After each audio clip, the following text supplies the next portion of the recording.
माँ पार्वती को भगवान शंकर नाथा भक्ति का ज्ञान दे रहे हैं कि सुनो, यहाँ सुनने से सब कुछ प्राप्त हो जाता है।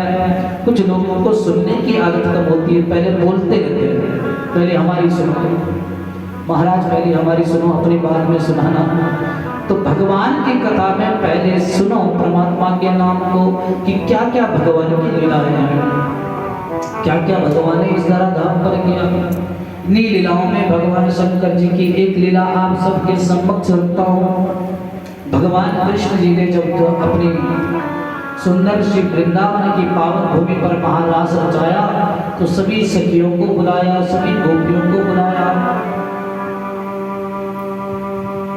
और लेकिन किसी पुरुष को नहीं बुलाया। मेरे भगवान शंकर जी जैसी माता को देख रहे हैं कि क्या सुंदर साड़ी पहनी है माँ पार्वती ने, कितनी सुंदर लग रही है माँ पार्वती। तो भगवान ने बोला किथे, किधर चले, क्या बोला भगवान भोलेनाथ, क्या बोले माँ पार्वती को किधर।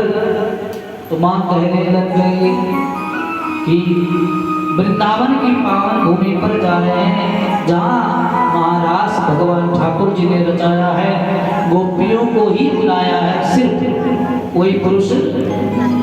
तो भगवान शंकर जी ने कहा मुझे भी ले चलो, मुझे भी ले चलो। माँ पार्वती ने कहा तुम्हें पता है केवल महिलाओं को बुलाया है, केवल महिलाओं को बुलाया है।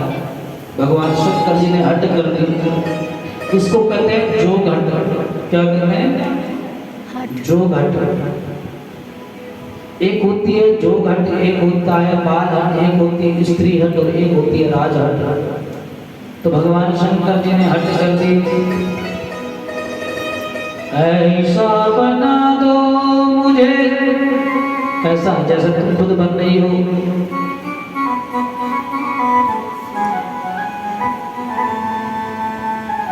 ऐसा बना दो मुझे जाने न कोई इस राज को, इस राज को। मैं हूँ सहेली तेरी, ऐसा बताना ब्रजराज को, ब्रजराज को। क्या कह देना वहां के लोगों को जाकर कि मैं तुम्हारी कोई सहेली हूं। भगवान शंकर जी की ये अद्भुत लीला है। भगवान का यह दिव्य पुराण चल रहा है जिसका नाम है श्री शिव महापुराण। और पुराणों में भगवान की ही महिमा होती है, संसार की कोई महिमा नहीं होती इसमें। जो हमारे वेद है, पुराण है, उपनिषद है, इसमें सिर्फ भगवान की ही महिमा होती है, संसार की कोई महिमा नहीं है। संसार की कोई महिमा नहीं।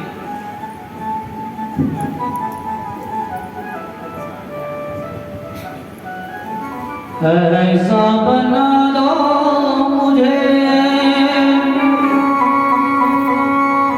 जाने न कोई इस राज को, इस राज को। मैं हूँ सहेली तेरी, ऐसा बताना ब्रजराज को, ब्रजराज को। लगा के विद्या, लगा के विद्या पहन के साड़ी, कान चले बदवानी वृंदावन आ गए, वृंदावन आ गए। ओ लगा के विद्या पहन के साड़ी, चाल चले बदवानी वृंदावन आ गए, वृंदावन आ गए। ऐसा भगवान को सजाया माँ पार्वती ने, सुंदर साड़ी पहनाई। भगवान शंकर बड़े सुंदर लग रहे हैं और प्रसन्नता भी की। भगवान की तारीफ की। ऐ मेरे भोले शंभु बलहारी जाऊं तेरे इस रूप में। कितना सुंदर रूप है तुम्हारा। भगवान जब नारी रूप बनाते तब भी सुंदर लगते हैं, अर्धनारीश्वर रूप का धारण भगवान करते तब भी सुंदर लगते हैं। भगवान करुणामय रूप को जब धारण करते हैं तब भी सुंदर लगते हैं। भगवान नटराज की तरह जब नृत्य करते हैं तब भी सुंदर लगते हैं। भगवान जब दैत्यों का मरण करते हैं तब भी सुंदर लगते हैं। भगवान जब महापार्वती से प्रेम करते हैं तब भी सुंदर लगते हैं। और भगवान जब वैराग्य के लिए धारण करते हैं तब भी सुंदर लगते हैं। ऐसी लीला है भगवान शंकर की। हर रूप में भगवान सुंदर, हर रूप में। कभी कभी कोई व्यक्ति अगर उसको क्रोध आ जाए तो अच्छा नहीं लगता है, जो हमेशा प्रसन्न रहता है वो सबको अच्छे लगते हैं। लेकिन भगवान शंकर जब क्रोध भी करते हैं तो देवताओं को वो भी अच्छा लगता है। क्यों? क्योंकि उन्हें पता है कि अब कुछ अच्छा होने वाला है। शिव ने जब जब कोई लीला की है तब तब कुछ ना कुछ अच्छा हुआ है। केवल शिव देवता ऐसे हैं जो पूरे ब्रह्मांड के लिए निरंतर ध्यान करते हैं। हम सब के लिए निरंतर भगवान प्रार्थना करते हैं। भगवान शंकर की साधना बड़ी सरल भी है। हजारों वर्ष तक तप करने के बाद भगवान विष्णु वरदान देते हैं। ब्रह्मा जी का हजारों वर्ष तप करके वरदान प्राप्त होता है, लेकिन मेरे भोलेनाथ हर किसी को वरदान देते हैं। क्या कहने लगी माँ पार्वती? ऐ मेरे भोले शंभु बलिहारी जाऊं तेरे इस रूप में, इस रूप में। एक दिन मुरारी भी, याद करो भोलेनाथ, आज तुम जिस रूप को बनाए हो ऐसे रूप में एक दिन भगवान भी तुम्हारे लिए आए थे जब तुम चारों तरफ से फंस गए। ये लीला भगवान शंकर की देखो। ऐसा भगवान ने अपने भक्त को वरदान दिया भस्मासुर को। भस्मासुर ने भगवान की साधना की। बोले भोलेनाथ ऐसा वरदान चाहिए, ऐसा वरदान चाहिए जिसके ऊपर उंगली रखो भस्म हो जाए। भगवान शंकर ने कहा कि जाओ, अब तुम्हारा वरदान सच है या नहीं है ये भी तो जानने का अधिकार है। भगवान शंकर ने कहा जाओ पता करो। अगर हमारे वरदान तुम्हें पता करना है तो जाओ। तो बोले भगवान कहीं दूर कहाँ जाऊं, तुम ही पे परीक्षण कर लेते। भस्मासुर भगवान से ही वरदान लेते हैं, भगवान के ऊपर ही क्या कर लेते हैं, आजमाते हैं। आगे आगे मेरे भोलेनाथ भाग रहे हैं, पीछे पीछे कौन? भस्मासुर। इस पहाड़ी से उस पहाड़ी से, इस लोक से उस लोक में, उस लोक से, अंततः भगवान विष्णु के पास चले गए। भगवान ये ऐसा दैत्य पीछे पड़ गया, मैं तो अपने ही दिए हुए वरदान में, इतने भोले हैं हमारे शंकर, जिसको देते हैं वो भगवान के पीछे पड़ जाते हैं। क्या क्या न दिया शिव तूने, हम क्या प्रमाण दे, बस गए त्रिलोक शंभु तेरे गाने से। गंगाधार मुक्ति द्वार ओंकार तू, ओंकार तू, आयो शरण तुम्हारी भोले तार तार तू। सब कुछ देने वाला, भक्तों को कभी शिव तूने निराश न किया, मांगा जिन्हें जो चाहा वरदान दे दिया। बड़ा है तेरा दर्जा, बड़ा दातार तू, आया शरण तुम्हारी भोले तार तार तू। भस्मासुर भागने लग गया भगवान के पीछे। भगवान नारायण के पास गए, शंकर जी बोले बचाओ, ये तो पीछे ही पड़ गया। तो भगवान विष्णु ने कहा राक्षसों को अगर अपने बस में करना है तो इनके सामने ऐसा रूप धारण कर दो, क्योंकि राक्षस जो होते हैं वह हमेशा काम वासनाओं के भूखे होते हैं। जो लोग निरंतर काम वासनाओं में लिप्त रहते हैं उन्हें भी यहाँ पर राक्षस शब्द से उनका परिचय बताया है। 24 घंटे भगवान के योग में जिनका मन नहीं लगता, भगवान की कथा में जिनका मन नहीं लगता, निरंतर अंदर योग छोड़कर जो भोग की अभिलाषा करते हैं उन्हें भी राक्षस ही कहते हैं। क्योंकि भगवान ने धराधाम पर हमें अपने नाम को जपने के लिए, सत्कर्म करने के लिए, अच्छे कर्म करने के लिए धराधाम पर भेजा है। इसलिए भगवान का नाम का योग करो, भजन करो, जप करो, तप करो। योग के लिए भगवान ने मुहूर्त बनाया है, भोग के लिए भगवान ने रात्रि बनाई है, योग के लिए भगवान ने दिन बनाया है। जो लोग दिन रात योग की बजाय भोग में अपने जीवन को विलिप्त करते हैं, वह भी राक्षस योनियों की तरह अपने जीवन को समझे। भस्मासुर को भस्म अगर करना है तो भगवान मेरे नारायण प्रभु ने कौन सा रूप धारण किया? मोहिनी रूप। कौन सा रूप? मोहिनी रूप। मेरे भोले शंभु बलहारी जाऊं तेरे इस रूप में, इस रूप में। एक दिन मुरारी भी, याद करो, यही कथा याद करो। कौन सी? भस्मासुर वाली। जब तुम बोल रहे थे कि हमें कौन बचाएगा, ये तो हमें ही भस्म करने पे तुला हुआ है। एक दिन मुरारी भी आए थे इस रूप में, इस रूप में।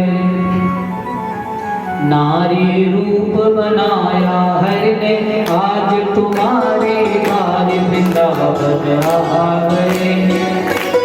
ओ नारी रूप बनाया हरि ने, आज तुम्हारे बारी वृंदावन आ गए हैं। अच्छा, भगवान ने जब माँ पार्वती ने जब भगवान को सजाया ना, साड़ी पहनाई, तो भगवान की तारीफ की है। मेरे भोले शंभु बलहारी जाऊं तेरे इस रूप में। एक दिन मुरारी भी आए थे इस रूप में। आज तुम्हारी बारी, तुमने वो रूप बनाया, आज तुमने भाग्य रूप बनाया। नारी रूप बनाया हरि ने, आज तुम्हारी बारी वृंदावन आ गए, वृंदावन आ गए।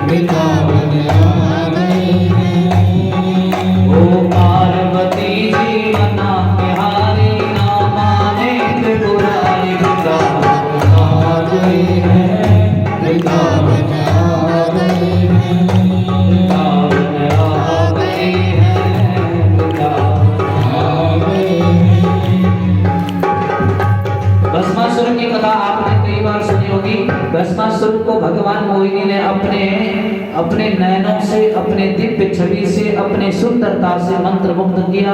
और भस्मासुर ने भगवान मोहिनी के रूप में ये प्रार्थना की, मुझे तुमसे विवाह करना है, तुम बहुत सुंदर हो, मुझे तुमसे विवाह करना है। तो भगवान जो नारायण प्रभु मोहिनी रूप बनाकर भस्मासुर के समक्ष थे, उन्होंने कहा कि ठीक है, मैं तुमसे विवाह करूंगी, लेकिन तुम्हें पहले मेरी तरह नृत्य करना पड़ेगा। मेरी तरह क्या करना पड़ेगा? नाचना पड़ेगा। तो जैसे भगवान मोहिनी रूप धारण करके नृत्य करते हैं, तो ऐसी ही सुंदर लीला मेरे नारायण प्रभु करते हैं कि ऐसा सुंदर नृत्य भगवान नारायण करते हैं। और उसके बाद भगवान मोहिनी का ऐसा रूप, ऐसा नृत्य, अपनी ही उंगली भगवान अपनी तरफ करते हैं। वैसे ही भस्मासुर, और अपनी ही उंगली से भस्मासुर क्या हो जाता है? भस्म हो जाता है। बोले शंकर भगवान की। भस्मासुर का क्या हो जाता है? अंत हो जाता है। और मेरे भोलेनाथ भी शमशान की भस्म को धारण करते हैं। मेरे चिता भस्माले को गरलशनम दे पटधरो, जटाधारी कंठे भुजगपतिहारी पशुपति। चिताभस्मालेपो गरदमशनं विपटधरे जटाधारी कंठे भुजगपतिहारी पशुपति कपाली भूतेषु। भगवान भस्म को धारण करते हैं, भगवान जटा में गंगा को धारण करते हैं, भगवान माथे पर चंदा को धारण करते हैं। ऐसे सुंदर रूप में मां पार्वती भगवान को वंदन करती है और ले चलती है कहाँ? भगवान के उस पावन वृंदावन के महाराज में। तो अब मां पार्वती को भले कोई रोकेगा? जगत की जननी है, उसको कोई रोकेगा? महाराज में दोनों प्रवेश करते हैं, मेरे प्रभु मुस्कुराते हैं, क्या लीला मेरे भोलेनाथ तुम करते हो, क्या तुम्हारी आंखों में दर्शन की लालसा है? इसको कहते हैं प्यास। भगवान के दिव्य दर्शन के जिनकी आंखों में प्यास होती है वही भगवान के दर्शन कर पाते हैं, और जिन्हें भगवान की कथा सुनने की प्यास होती है वही भगवान की कथा सुन सकते हैं। और ये कथा हमेशा इस रसपान को कानों से पिया जाता है, इन कथा के रस को कानों से पिया जाता है। मुहुर हो रसिका, मुहुर हो रसिका, रसिक बन के भगवान की कथा समझ में आती है, ऐसे भगवान की कथा समझ में नहीं आती। रसिक बनना पड़ता है, प्यासा बनना पड़ता है, पिपासा बनना पड़ता है।